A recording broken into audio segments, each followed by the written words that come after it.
Yusuf Bahadur Keskin from Amasya University is joining us now to discuss the latest updates from the war in Gaza and Turkey's approach to the Israeli genocide so far.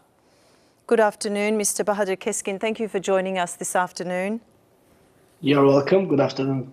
Now, Turkey has consistently supported Palestine, halting trade with Israel and joining the genocide case at the World Court.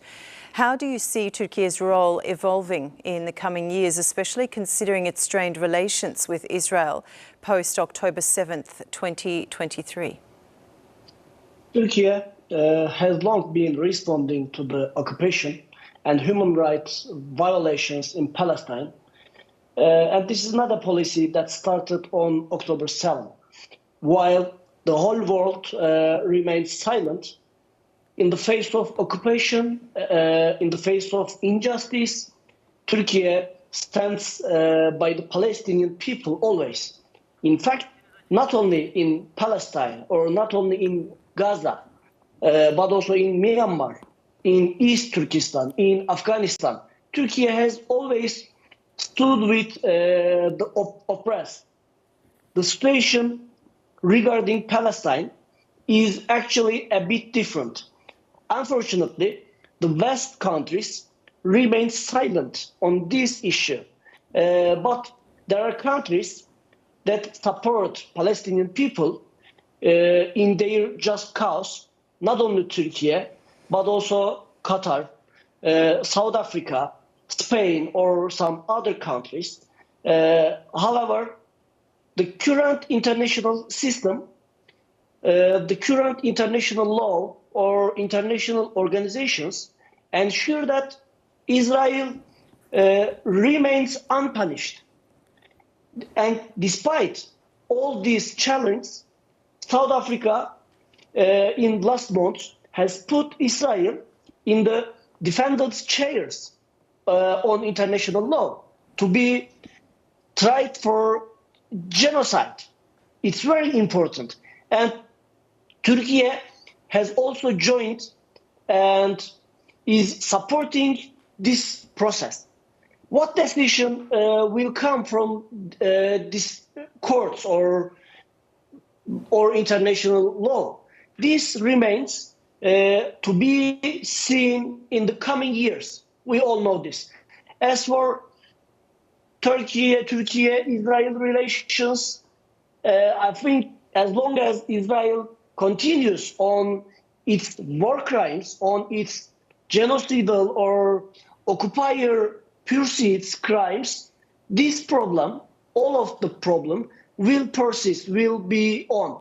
But as long as Netanyahu or another Zionist, right-wing Zionist figure will be in power, the restoration of relations will be very difficult. And we all know that Tel Aviv needs a government that's open to a two-state solution in Palestine and respect international law. And in this process, all attention is directed at the current war cabinet in Israel. It's certain how long Netanyahu can stay in that seat.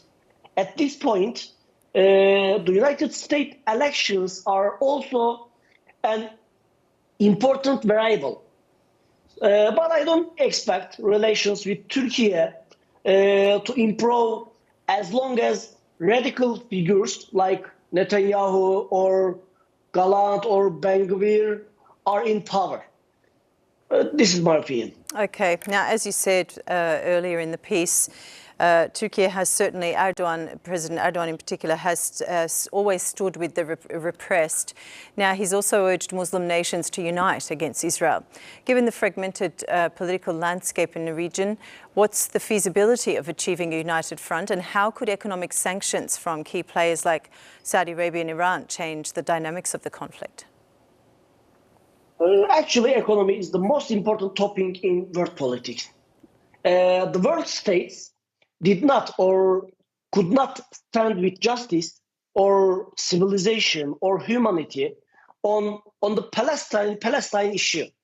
There is an even more dire situation. Muslim countries are also unable to act together. In fact, the Muslim states in the region, in Middle East, cannot act together or any other issue. Iran, Saudi Arabia, United Arab Emirates, Saudi Arabia, Turkey, Syria, and until recently, Egypt, Turkey, or some other regional powers. Regional actors are facing serious issues with each other, with one another. And if they cannot come together, even on Palestine issue, I believe this is the most important issue for every Muslim, they will not be able to unite on any other matter. If they cannot come together on Palestine issue, they cannot do this on any other problem or any other matter. In fact, Saudi Arabia, Iran, or another Gulf countries hold a very strong card in their hands.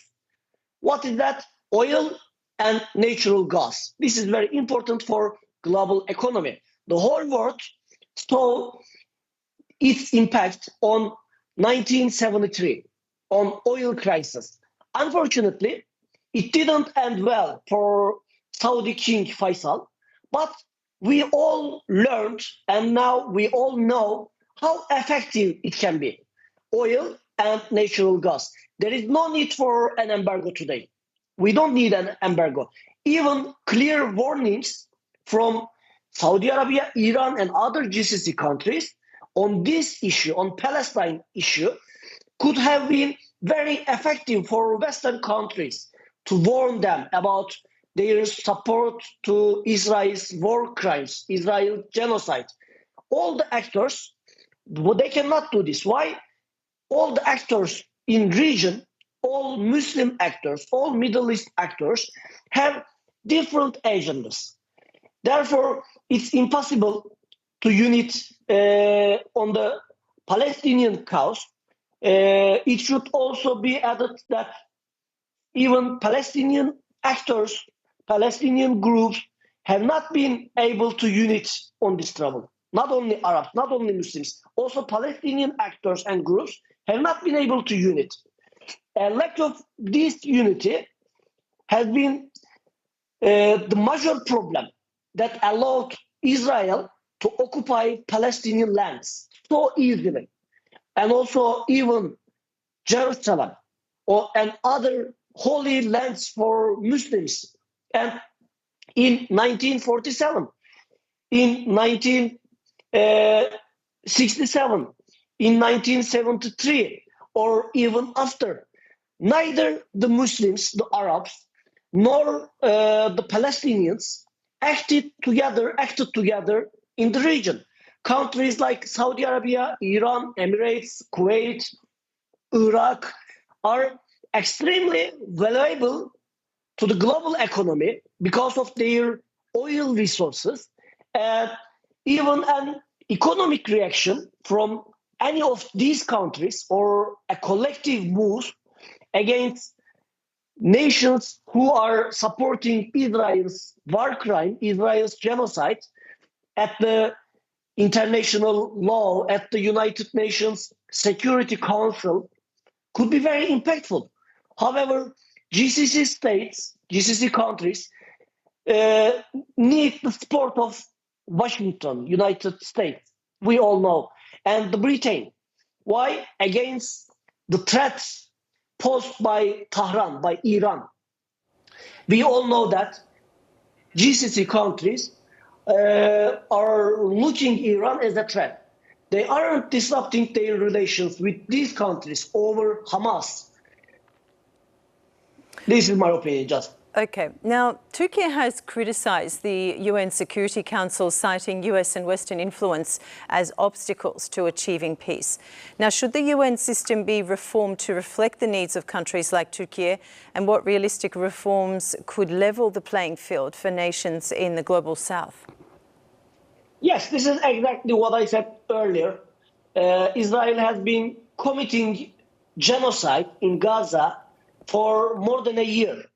1 year and 1 week. We and all of the world is just watching these war crimes, this genocide. The occupation and human rights violations in Palestine have lasted more than 75 years. International law will not stop Israel, but real politics can, real politics might. This system is not healthy.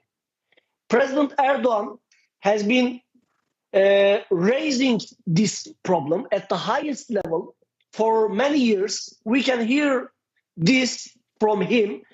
He even said it openly at the United Nations podium last month. All of the world could hear this. I said the system is not healthy, and the reasons are very clear. This problem has persisted for years. Let me list you some examples. Korea, Vietnam, Iran-Iraq war, Chechnya, Cherkessia, Bosnia, East Turkestan, and now Palestine. We just watch, and United Nations also just watch. Which issue could the United Nations solve until today?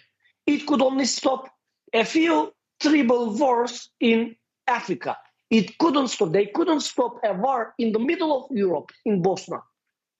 In other words, the system doesn't work correctly.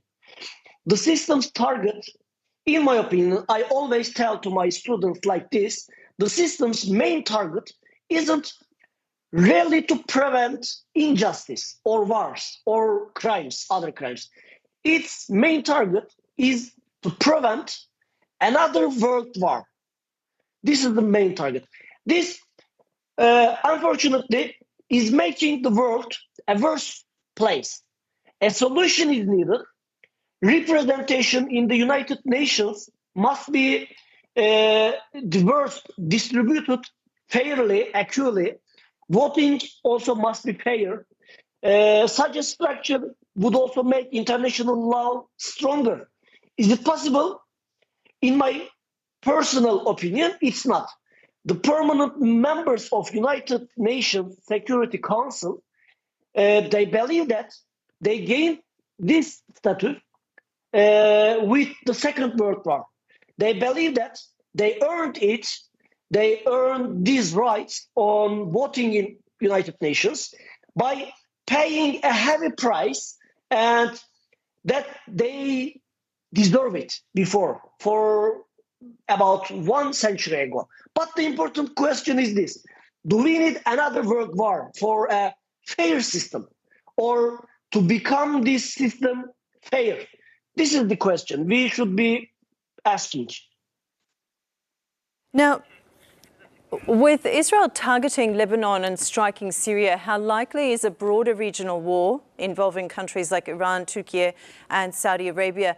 And what steps should Turkey take to avoid being drawn into direct conflict given its NATO membership? We all know the real goals of Israel. Their main goal is first to occupy Palestine, to end the resistance in Palestine, to expel all Palestinians, all Muslims from the area, and to eliminate all elements in the region that it sees, Israel sees as a threat, as an enemy. The ultimate goal is the Greater Israel. We call it as Arz Mevut. And these are not highly secret information. Everyone knows this, and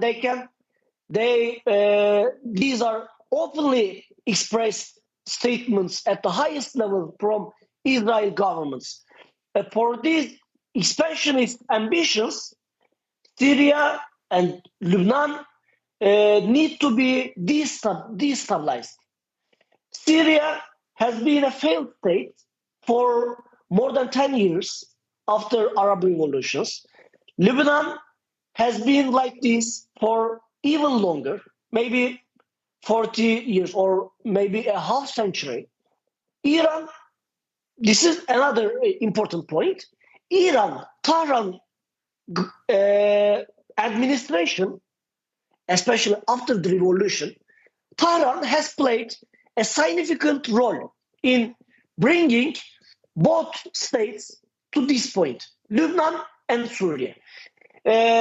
Also, Lebanon, Syria, or Jordan are not actors capable of fighting to Israel, because we all know that West and especially United States are supporting Israel very strongly. But Saudi Arabia and Turkey are in a different position on this matter. They are not equal with Syria. They are not equal with Jordan or Lebanon. Saudis, yes, they may not be militarily very strong, but they are critical for global economy, global oil production. Also, Turkey, on the other hand, is a completely different example. Why, being a NATO member, Turkey is a not NATO member. Sorry, it's a regional power militarily, economically, and politically, sociologically, in all measures. One should not compare it with other countries, as I said before, Lebanon, Syria, Jordan, even Egypt or Iran. Strategic moves are necessary here for Turkey, for Saudi Arabia also. Israel is the actor that needs to act responsibly. Hostility with Turkey gains Israel what? Nothing. I don't think there will be a direct conflict with Turkey and Israel, but it should not be overlooked that Israel will continue indirect hostility towards Turkey. It will support the PKK. It will support FETÖ organization, also IS or any other terrorist organization, and batch economic attacks against Turkey. We all saw this in past. All regional actors, also Turkey, should take lesson from the recent event that Hezbollah and in Lebanon fought. They bombed, they killed many technicians of Hezbollah. It was very easily. So all regional actors should take lessons from this, especially when it comes to technology, telecommunications, military technologies, intelligence. Fighting against Israel's attack is essential today, because it may be too late to fight this tomorrow. The necessary defense must be set up just right today. Now, my last question to you is, Turkey has facilitated dialogue between Hamas and Fatah, but deep political rifts remain between these groups. What more can Turkey do to create lasting unity between Palestinian factions, and why is this unity crucial for the Palestinian cause? The division has played a significant role in making resistance in Palestine so difficult. As I said, Muslims are divided, Arabs are divided, but the worst part is that Palestinians have not been able to unite for almost 100 years. When you read history of Palestine, when you read history of occupation, you can understand this easily. If Palestine is to be liberated, if the resistance is to win a victory, if a two-state solution is to be achieved, unity in the resistance is necessary for all of this. And today, the resistance is divided into two major parts, Hamas and Al-Fatah. I'm not even counting the smaller groups. Also, we can count more than 10 smaller groups. Why I don't count them? Because if these two major groups, Al-Fatah and Hamas, unit, the smaller groups will probably have no choice but to join them. join this unity. But there are obstacles to Al-Fatih and Hamas coming together. The biggest obstacle to resistance in the West Bank is Al-Fatih, is Mahmoud Abbas. There is a figure like Mahmoud Abbas, we all know. Yes, he is a complex politician, he is a skilled politician, but he is far removed from the spirit of resistance. He came to Turkey. We all remember last month he came to Turkey and he spoke in Turkish parliament. He came representing the Palestinian people. That's why he didn't receive the response or any protest he deserved. This is a separate issue. We can discuss this on another meeting. But what did he say? During his speech in Turkish parliament, I will go to Gaza. When? 10 months and 1 week after October 7. 10 months and 1 week. And where were you until now, Mr. Abbas? Why did you wait this long? Why did you wait to come to Turkish parliament for this decision? During your tenure, every street in the West Bank was occupied. Every baby in Gaza killed by Israel bombs. As the president of Palestine, you cannot leave your home without the permission of Israel, without the permission of IDF. And you cannot go to the airport. You cannot cross into the border of Jordan. How can you go to Gaza? You are the most important responsible of this trouble, this occupation. But he knew he needed to speak with the ideology, with the spirit of resistance in Turkish parliament. I will wrap up my words. As long as Mahmoud Abbas is in charge, resistance is not possible, in my opinion. Can a president of Palestine who tells Foreign Minister of United States, Blinken, you should buy a house in Palestine. After Blinken says, I am here as a judge. If I have a mistake, please correct me. On 17th of October, he said to Blinken, who said, I am here as a Jew, and Mahmoud Abbas said him, 10 days after October 7, you should buy a house here. So under this situation, it's very difficult for Al-Fatih and Hamas to come closer or come together. A leader who can unite the entire Palestinian people around the axis of resistance is necessary. This alone is not enough.